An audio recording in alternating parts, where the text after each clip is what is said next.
یو اسانه وظیفه توکلت علی الله. دی وظیفې سره الله تعالی د انسان حاجت پوره کوي، مقصد او دغه رنګې مشکلات ختموي، پریشانۍ دفع کوي.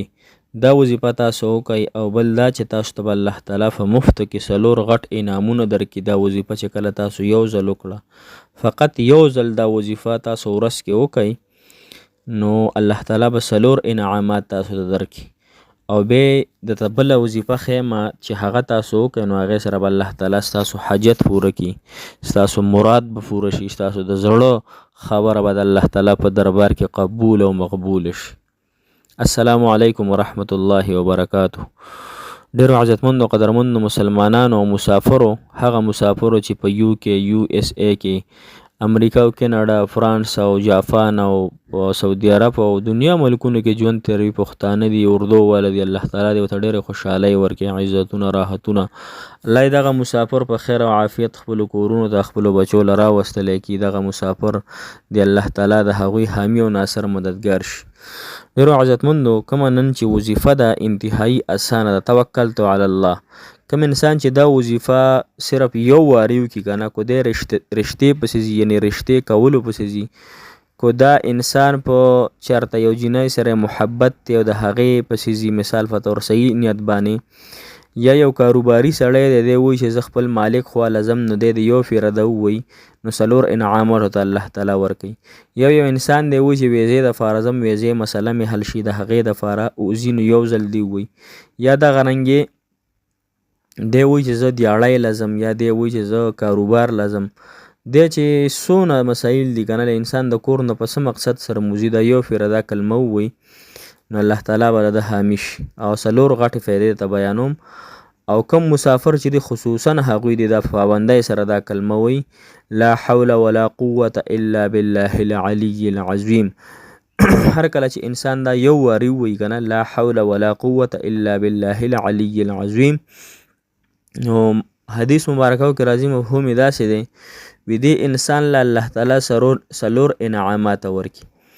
یو دا د انسان حفاظت شو، حفاظت یې وشو، مطلب د اسکیډنټو نه، د ټوپک تمانچې نه، د هر قسم شرور و آفاتو نه، کو اسماني وي او کو دنیایي وي، کو انساني وي او کو شیطاني وي، د هر یو څیز نه الله تعالی ته حفاظت ورکو، یعنی د حفاظت د الله تعالی په ذمهوارۍ کې دی راغلی. دا یو پیدا شوه. دویمه دا د کفایت شو، الله تعالی د کافي شو، کو هر ځای ته ځي د به څوک نقصان نشي کولی، د الله تعالی به د کافي کېږي، الله تعالی به د شافعي کېږي. صحیح شوه که نه؟ دا یې دا شوي. یو حفاظت، یو کفایت، یو شفاعت د دې انسان شو. شفاعت څونه غټه خبره، خلک په ګرځي، نوافل کوي، تهجد کوي، د دنیا کلمات وایي چې الله تعالی زموږ شفاعت وکړي او الله تعالی زموږ دغه وکړي، الله تعالی د شفاعت وکړو.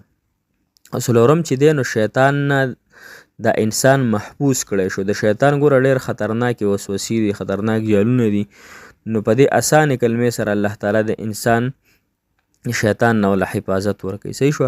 نو خامخا چې تاسو کور نه وځئ، د هر قسم مقصد دپاره وځئ، اسې وځئ، په چکر وځئ، واده ښادۍ لځئ، مسافرۍ لځئ، یاره یو شي چې ځئ، نو یو پیره لا حول ولا قوة الا بالله العلي العظیم یو کرتې خامخا تاسو دا وظیفه کوئ. اوس چې تاسو ته څه پریشاني مشکل پیښ شي، تاسو ته ناګهاني آفاتونه راشي، تاسو وه چې د الله تعالی ختم کړي، نو هغې دپاره توکلت علی الله. یو خو دا خبره ده ګوره چې هر کله موږ د الله تعالی په ذات باندې توکل کوو که نه، په هره خبره کې، د خیر په خبره کې، د شر په خبره کې نه. مطلب یو انسان دی مسافرۍ له ځي، بسم الله توکل، الله ستا په نوم ځم، ته مې مددګار شي. یو انسان دی سبلې ګاړی وغیره اخلي، یا بل یو څیز کوي، واده کوي، یا بل مړه تاسو څه سوي یم، خو هر څه کوئ، نو الله تعالی باندې توکل کوئ، الله تعالی به تاسو ته لارې اسانوي. صحیح شوه؟ اوس چې هر کله توکلت علی الله وظیفه ده، نو دا تاسو 3 ورځې وکئ، روزانه یې 314 مرتبه وکئ. مخکې وروسته د 11 پیرې درود شریف ووایئ او خپل مقصد او حاجت الله تعالی ته وړاندې کوئ. الله تعالی دا مسله مې ده، الله تعالی دا حاجت مې دی، الله تعالی دا پریشاني مې ده. نو لومبۍ ورځ باندې 314 پیرې، په دویمه باندې 314 پیرې، او په درېیمه باندې هم 314 پیرې او ورسره 11 پیرې درود شریف او ورسره د وظیفې سره د خپل حاجت او مقصد د پوره کولو دپاره لږه څه ناڅه صدقه غریبانانو مسافرو او دغه رنګې مدرسو او مولیانو سره یا کونډو رونډو سره لږه صدقه د دغې مسلې د ختمولو د حاجت د ختمولو دپاره څه ناڅه لږه صدقه هم تاسو په د زړه په دغه سره ورکوئ، اخلاص سره، یعنې چې ریاکاري وغیره پکې نه وي، د ښودنه پکې نه وي. صحیح شوه که نه؟ هذا د الله تعالی د رضا دپاره. انشاءالله چې دا 3 ورځې پوره شوي نه او رب کریم ستاسو د حاجت او د مقصد د خپلو هغه خزانو نه پوره کړي چې هاي خزانو کې نه لا کمی راغلی دی نه به راشي او که تمام انسانیت ته الله تعالی د هغوی د خواهشاتو موافق ورکړي بیا هم پکې کمی نه راځي. لهذا دا وظیفه تاسو خپله کوئ، الله تعالی تاسو له ډېرې خوشحالۍ درکړي او الله تعالی دغه ټول مسافرو نه راضي شي، مددګار دې شي.